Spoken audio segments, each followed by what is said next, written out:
चलिए जानते हैं ज्येष्ठ अमावस्या कब है और इसका महत्व क्या है। ज्येष्ठ अमावस्या को कौन कौन से काम किए जाते हैं। हमारे सनातन धर्म की दृष्टि से ज्येष्ठ माह का विशेष महत्व माना गया है। इस माह में निर्जला एकादशी पर्व भी आता है। ज्येष्ठ माह की अमावस्या तिथि भी बहुत ही महत्वपूर्ण है। इस तिथि को बहुत सारे पूजन अर्चन के कार्य हम कर सकते हैं। इसी अमावस्या को पितरों की कृपा प्राप्ति के लिए भी बहुत सारे प्रयोग और पूजन किए जा सकते हैं। ज्येष्ठ मास की अमावस्या तिथि 26 मई को दोपहर 12:11 से शुरू होगी और यह जो अमावस्या है 27 मई को सुबह 8:31 पर समापन हो जाएगी। यानी इसके बाद इस पे कोई प्रयोग नहीं करना है। ऐसे में ज्येष्ठ माह की अमावस्या तिथि सोमवार 26 मई को ही मनाई जाएगी। अब सोमवार का दिन पड़ रहा है, इस वजह से इसे सोमवती अमावस्या भी कहा जाएगा, जो मुख्यतः भगवान शिव और माँ पार्वती की पूजा अर्चना करने के लिए मानी जाती है।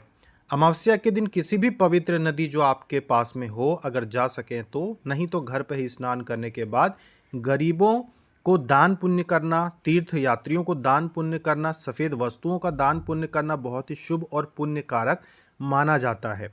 अगर आप ये सब नहीं कर सकते तो आप अपने घर में ही या अपने पास के मंदिर में ही आप दान धर्म का कार्य कर सकते हैं। यदि आप नदी के किनारे पे पहुंच सकते हैं तो फिर पिंडदान श्राद्ध कर्म भी वहां पर आप करवा सकते हैं। सोमवती अमावस्या के दिन खास करके पीपल के पेड़ का पूजन करने का भी विधान है, जिससे कि पितृ और इष्ट भगवान की कृपा की प्राप्ति आपको होती है।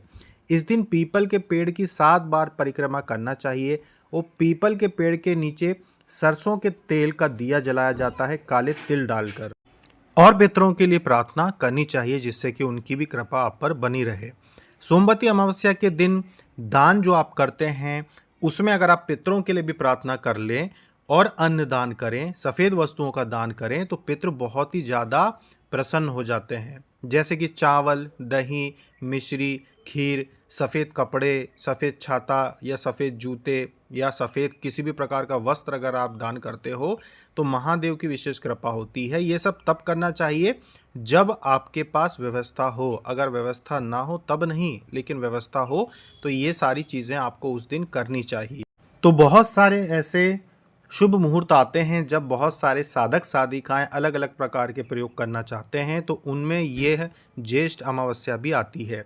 गाँव में तो इनको बहुत ही महत्व दिया जाता है सभी अमावस्याओं को, और जिन गाँव को ऐसी स्थान पे देखा गया है जो नर्मदा जी के पास में हो या किसी पवित्र नदी के पास में हो 2-4 किलोमीटर के अंतर्गत, वो तो हर अमावस्या पर नर्मदा स्नान करना और दान करना, घर से ही अनाज लेके जाना और दान करके आना करते ही हैं। तो ग्रामीण क्षेत्रों में अमावस्या को बहुत माना जाता है। बगैर किसी विधि विधान को जाने समझे बस वो जाकर नदी पे स्नान करते हैं और दान करके घर आ जाते हैं।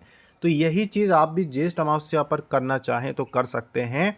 और निश्चित तिथि आपको बता दी गई है कि 26 मई को ज्येष्ठ अमावस्या को मनाया जाएगा। तो उस दिन आप लोग जो खास करके नदी के किनारे रहते हैं वो लोग स्नान करके वहाँ पे दान देकर आएंगे, तो आपकी इस अमावस्या का जो मान्यता है वो पूरी मानी जाएगी। तो ये थी जानकारी ज्येष्ठ अमावस्या पर, कि ज्येष्ठ अमावस्या पर जो साधक साधिकाएं जानना चाहते थे कि क्या करें, किस दिन है, तो वह जानकारी आशा है कि आपको पसंद आई होगी।